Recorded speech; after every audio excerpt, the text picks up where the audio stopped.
सर्वैरपि च वक्तव्यं न प्राज्ञान् अन्तपाण्डवाः गता ह्यस्मम् आपहाय सर्वे द्वैतवनादिति. அப்பதான் தௌமியர்னு ஒருத்தர். நேற்று ஞாபகம் இருக்கா? இப்படி சட்டுன்னு நேற்று ஞாபகம் இருக்கான்னு கேட்டால் நாங்கள் என்ன சொல்லுவோம்? சித்திரரதன் ஒருத்தனோட ஒரு வாதம் வந்தது, சண்டை போட்டா கங்கை கரையில். அப்போ கூட நான் கங்கையில் எப்போ வேணாலும் குளிக்கலாம், கங்கை ஆற்றுக்கு வருவா, நிடாம் பிராபயதி தி நரகா, அப்போ நம்மாத்துக்கு கங்கா ஸ்நானமாச்சா, இவ்வளவு சொன்ன ஞாபகம் இருக்கா? அப்போ சொல்லும்போது அப்போ தௌமியர்னு ஒருத்தரை கூட வச்சுக்கோன்னு சொன்னார். அப்போ அந்த தௌமியர் தான் கூட வந்துட்டுருக்கார். இப்போ கூட வந்த அந்த பிராமணனை விட்டுட்டு போகணுமே. அப்போ அந்த தௌமியரை பார்த்து சொல்கிறார், அப்பா தௌமியா எப்படியாவது இந்த இடத்த விட்டு கிளம்பு. அப்போ சொல்லும்போது சொல்கிறார், சூத பௌரோகவை சார்த்தம் துருபதஸ்ய நிவேசனே புரோஹிதம் அஸ்யாகிப் அக்னிஹோத்ரான ரக்ஷத்து. பாருங்க, அக்னிஹோத்திரம்ங்கிறது கல்யாணமானவா பண்ணுவான்னு சொன்னேன்னா, அது எரிஞ்சுட்டே இருக்கும்னு சொன்னேன்னா, இப்போ இந்த பஞ்ச பாண்டவாளும் அக்னிஹோத்திரம் பண்ணிட்டு இருக்கா. இவ அக்னிஹோத்திரத்தை யாராவது எடுத்துட்டு போய் காப்பாத்தின்றே இருக்கணும் அந்த அக்னியை. அதனால இந்த அக்னியை எல்லாரும் ஏழை பண்ணிட்டு அக்னி கிட்ட நமஸ்காரம் பண்ணி இந்த 5 அக்னியையும் 5 குமிட்டியில ஏற்றி அந்த தௌமியர் கிட்ட கொடுத்து அனுப்புறாளாம். அடுத்தது சர்வைரபீச்ச வக்தவ்யம் ந பிராக்ஞான் அந்த பாண்டவா கதா அஸ்மாகமாபாய சர்வே துவைத்தவனாதித்தின்னு சொல்றார். அதானவுன்னு தௌமியர் சில விஷயம் சொல்கிறார். அப்பா யுதிஷ்டிரா, உனக்கு குரு அப்படிங்கிற ஸ்தானத்தில் இருப்பதால் உனக்கு சில அட்வைஸ் கொடுக்குறேன், கேட்டுக்கோ. ஸ்ரீமத் ராமாயணத்தில் உங்களுக்கு எப்போ நேரம் இருக்கோ, யார்கிட்ட உபன்யாசம் கேட்குறீங்களோ, ஒரு முக்கியமான விஷயம் கேட்டுக்குங்கோ. அயோத்தியா காண்டத்தில் பரதன் அயோத்தியாவை விட்டுட்டு வருவான் சித்திரக்கூட்டத்தை நோக்கி, ராமா நீ மறுபடியும் அயோத்தியைக்கு திரும்ப வேண்டும் அப்படின்னு. அப்போ ராமர் பரதனை பார்த்தோன்னு சில கேள்வி கேட்பார். அப்பா பரதா, அயோத்தியா ராஜ்யத்தை எப்படி நடத்துகிற, ஒழுங்கா நடத்துறியா அப்படின்னு ஒரு 43-44 ஸ்லோகங்களில் கேள்வி கேட்பார். இது ஒழுங்கா நடக்கிறதா, அது ஒழுங்கா நடக்கிறதா, இவ்வளவு கேள்வி கேட்பார். அதுலேருந்து தெரியும் அந்த காலத்தில் அட்மினிஸ்ட்ரேஷன் எவ்வளோ முக்கியமாக நடந்ததுன்னுட்டு.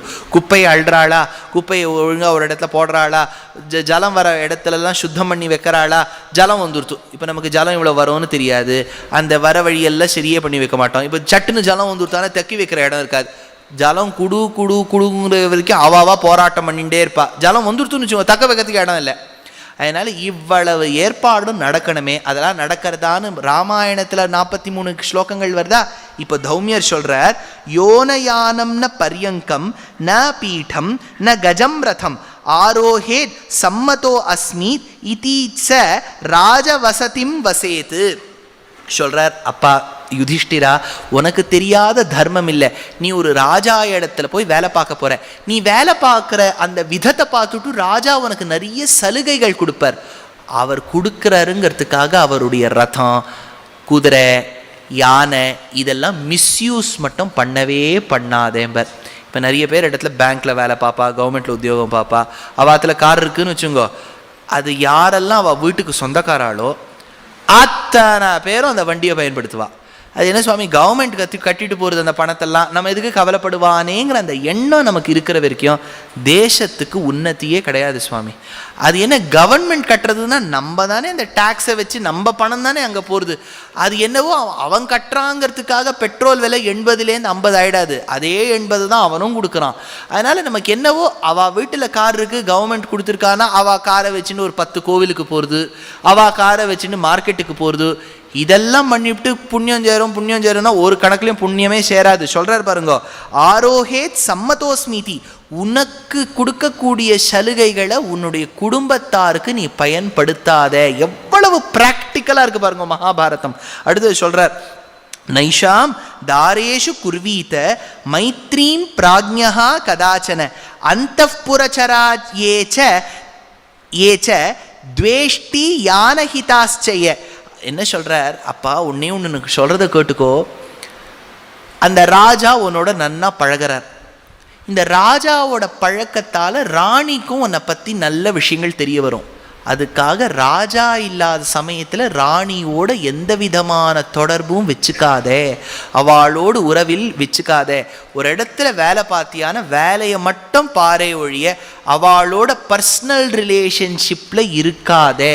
எவ்வளவோ நிறுவனங்களில் பார்த்தேன்னா ஏதாவது ஒன்று வெளியில் வரும், இந்த வைஸ் பிரசிடென்ட் அவர்கிட்ட தப்பாக நடந்துட்டார், அவரோட பத்னி கிட்ட இவர் தப்பாக நடந்துட்டார், இந்த ஆஃபீஸருக்கு அந்த இவரோட தொடர்பு, இதெல்லாம் வரக்கூடாதுங்கிறதுக்காக எவ்வளோ சொல்லி அனுப்புறாரு பாருங்க தௌமியர். அடுத்தது சொல்றார், எத்ன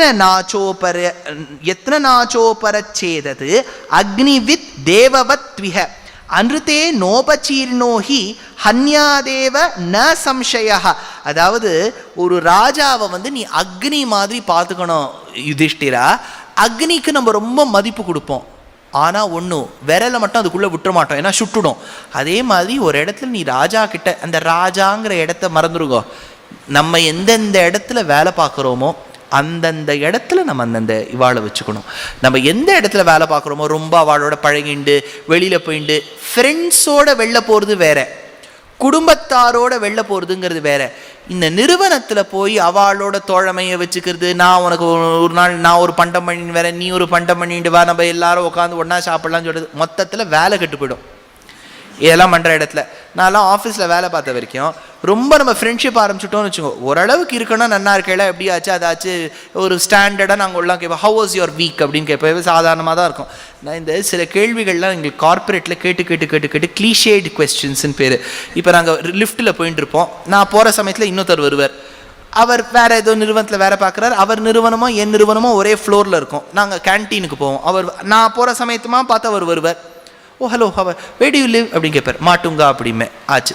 அடுத்த நாள் நான் போகிற சமயத்தில் அவர் வருவார், oh hello oh where do you live Matunga. மூணாவது நாள் வருவார், I have not change my ஹவுஸும் வேணாம், அதே இடத்துல தான் இருக்கேன். அது என்னவோ சில கேள்விகள் கேட்கணும்னு வச்சுட்டு இருக்கா, அந்த மாதிரி கேட்டு கேட்டு கேட்டு கொஞ்சம் கொஞ்சமாக பழக்கம் ஏற்பட்டு அப்போ என்ன ஆகிடும், சாப்பிட்ணுங்கிறது அரை மணி நேரம் தான் அவன் கொடுத்துருப்பான். ஒரு நிறுவனத்தில் அரை மணி நேரத்துக்குள்ளே சாப்பிட்டு வாங்குவோமா, நம்ம போவோம், பேசுவோம், பழகுவோம், அவள் வீட்டு கதையெல்லாம் சொல்லுவாள், நம்ம வீட்டு கதையெல்லாம் அவகிட்ட சொல்லுவோம், சாப்பிடுவோம், அப்புறம் ஒரு அரை மணி நேரம் கொஞ்சம் நடக்கலாமேம்போம், கீழே நடந்துட்டு வருவோம், திரும்பி வந்த இடத்துல பார்ப்போம், நீங்கள் வேணா அந்த உங்கள் இடம் பக்கத்தில் வேறு இடம் காலியாக இருக்கான்னு சொல்லுவோம், நம்ம இடத்த போய் மாற்றிட்டு அவள் இடத்த பக்கத்தில் போய் உட்காந்துப்போம். நான் சொல்கிறேன், தப்பாக எடுத்துக்கப்படாது, போகிறது வேலை பார்க்கறதுக்கு, அந்த இடத்துல எடுத்துக்கு இந்த தோழமை இப்படி நடந்து நடந்து தான் ப்ரொடக்டிவிட்டி ஆஃப் த ஃபர்முங்கிறது குறையும் பாருங்க.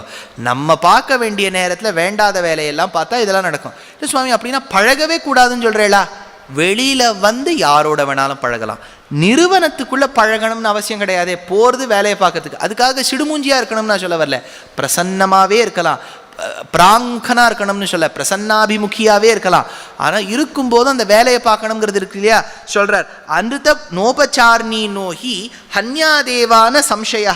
அடுத்தது சொல்கிறார், ந சோஷ்டோ ந புஜோ ஜானு நச்ச வாக்கியம் சமாக்ஷிபேத் சதா வாத்தம் ச வாச்சம் ச ஷீஷ்வனம் சாச்சரேச்சனைஹி. அடுத்தது சொல்கிறார், இப்போ ராஜா எதிர்க்க உட்காந்துட்டு இருக்க யுதிஷ்டிரா, உட்காரும்போது சொரியறது, காலை கொஞ்சம் அசக்கிறது, காலை டோட்டோன்னு ஆட்டின்ண்டே இருக்கிறது. நாங்கள்லாம் ஒரு கான்ஃபரன்ஸ் ரூமுக்கு போயிட்டோம், ஒருத்தர் இருப்பார், அவர் ஆட்டின்ண்டே இருப்பார், எங்கள் டேபிளும் சேர்ந்து ஆடும் அதோட சேர்ந்து.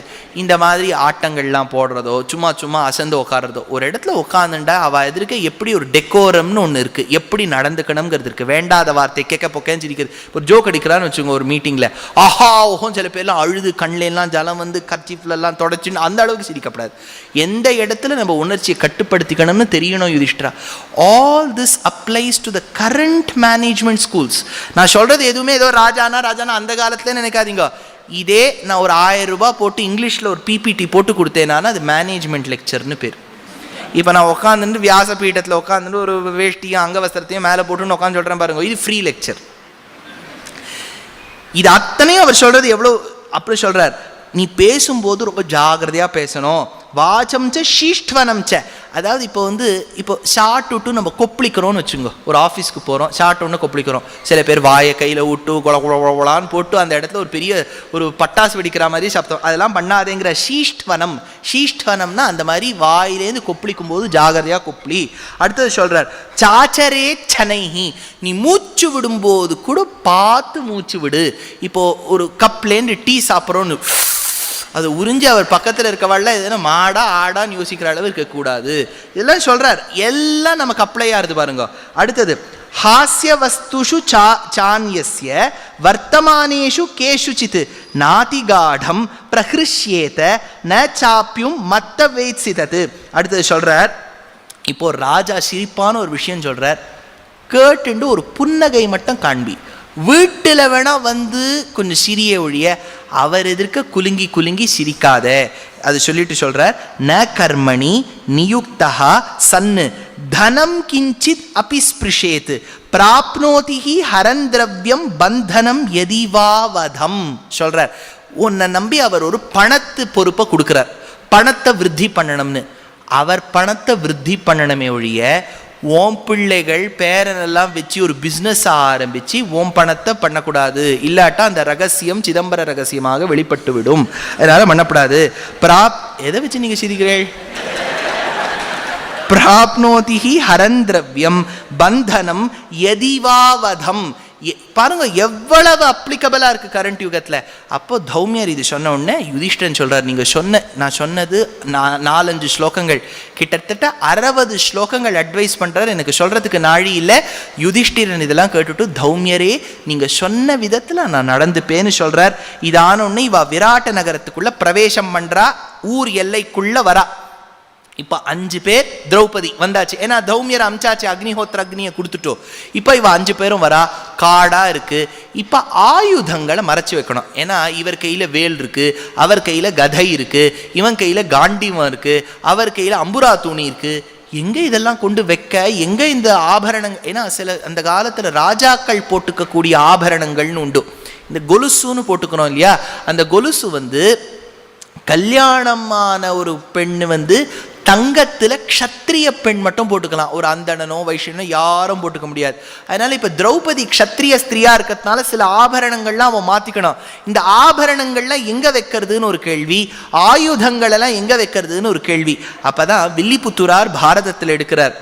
யாமள மறையாள் யாவரும் பணிவாள் எழுவகை தாயரில் ஒருத்தி சாமள வடிவொடு அந்நகர் வாழ்வாள் சங்கு தண்டு அங்கையில் தரிப்பாள் கோமளவல்லி கொடி நிகர்காளி கோயிலின் முன்னோர் வன்னி நாமள வீடுதற்கு அரிய பல கிளையாள் நலம் பெரும் பாதவம் நன்னா.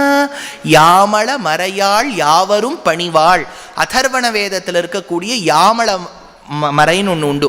அதால வணங்கக்கூடிய காளி தேவியே யாமள மறையால் யாவரும் பணிவாள் எழுவகை தாயரில் ஒருத்தி, சப்த கன்னிகைகள்ல ஒத்தியா இருக்கக்கூடிய மாதங்கியே கோமளவல்லி கொடிநிகர் காளி. நீ அங்க இருக்கக்கூடிய காளி கோவில் ஒன்று இருக்கே, அந்த காளி கோவில் எதிர்க்க ஒரு பெரிய ஸ்மசான பூமி இருந்துதாம். அந்த ஸ்மசான பூமி கண்ணுக்கு தெரிஞ்சுதான். அந்த இடத்துல பார்த்தா எம் கூட்டே மனுஷேந்திர கஹனா மகதி ஷமி பீமசாஸ்திரா துராரோஹா ஷமசானஸ்ய சமீபதா. ஷாமின்னு இருக்கக்கூடிய ஒரு மரம். அந்த மரத்துக்கு என்ன பெருமைன்னு சாஸ்திரம் சொல்றதுன்னா, அக்னி தேவன் அந்த மரத்துக்குள்ள ஒளிஞ்சுண்டு இருப்பாராம். ஒன்றும் அந்த மரம் பட்டு அக்னி வந்தால் எரியுமோ என்னமோ எனக்கு தெரியல. ஆனால் சாஸ்திரம் என்ன சொல்கிறது, அக்னி அதுக்குள்ளே மறைஞ்சுட்டு இருப்பார். அக்னி வேற எங்கே மறைஞ்சுட்டு இருப்பார் சொல்லுங்க? நான் போன வருஷம் யக்ஷ பிரஷ்னத்தில் இது ஒரு கேள்வி வந்தது. இதே நீங்கள் கேட்டு சொல்லுங்க. போன வருஷம் யக்ஷ பிரஷ்னம்னா போன வருஷத்தோட மறந்துவிட்டோம், அது செமஸ்டர். அரணிக்கட்டையிலேருந்து அக்னி வரும். ஆனால் அக்னி மறைஞ்சுட்டு இருப்பது ஷாமின்னு ஒரு மரத்தில், இன்னொரு இடத்துல மறைஞ்சுட்டு இருக்கார் அப்படின்னு சாஸ்திரம் சொல்றது. என்னது வயிறு? ஜாட்டராக்னின்னு ஒன்று சொல்றோம் இல்லையா? அகம் வைஸ்வானரோ பூத்வா பிராணினாம் தேகமாஸ்ருதா பிராண அபான சமாயுக்தா பச்சாமியன்னம் சதுர்விதம். சரி, அந்த இடத்துல அக்னி இருக்கலாம். இன்னொரு இடம் சொல்றேன் கேளுங்க, ஜலத்துக்குள்ள அக்னி அப்படின்னு சாஸ்திரம் சொல்றது. ஒரு காலத்தில் அக்னி தேடிண்டே இருந்தாராம் எங்க இருக்கிறதுன்னு.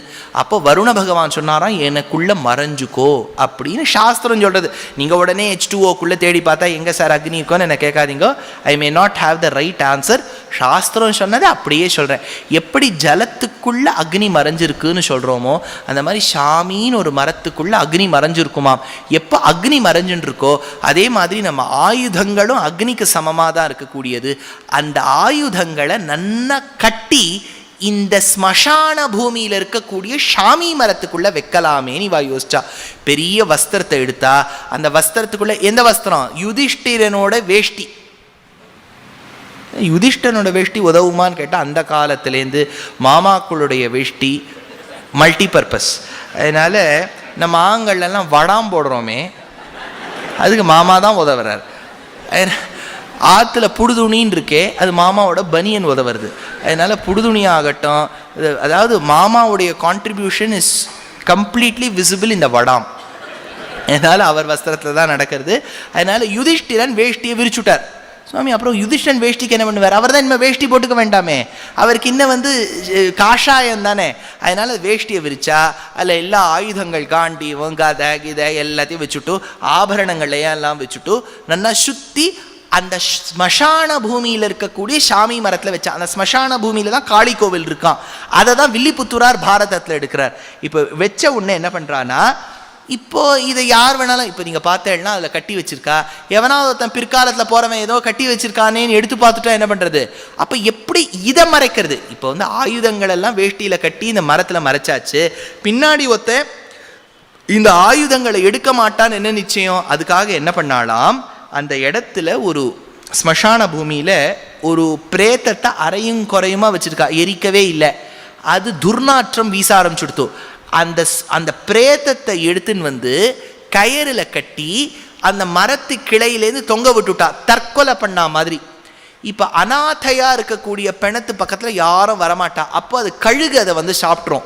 அதனால் அந்த துர்நாற்றம் வீசும் வரை அந்த சாமி மரத்துக்கிட்ட யாரும் வரமாட்டாளோனோ, அதனால் அது வரைக்கும் இந்த பிணம் இந்த பிணமானது அந்த ஆயுதத்தை ரட்சிக்கட்டுங்கிறதுக்காக ஷரீரம் ச மிருதஸ்யைகம் சம்பந்தியந்த பாண்டவாக விவர்ஜயிஷ்யந்தி நரா தூராதேவ ஷமீமிமாம் அப்படின்னு அந்த சாமி மரத்துக்கிட்ட ஒரு பிணத்தை நல்லா தொங்க விட்டுட்டு உள்ளே போக போகிறா.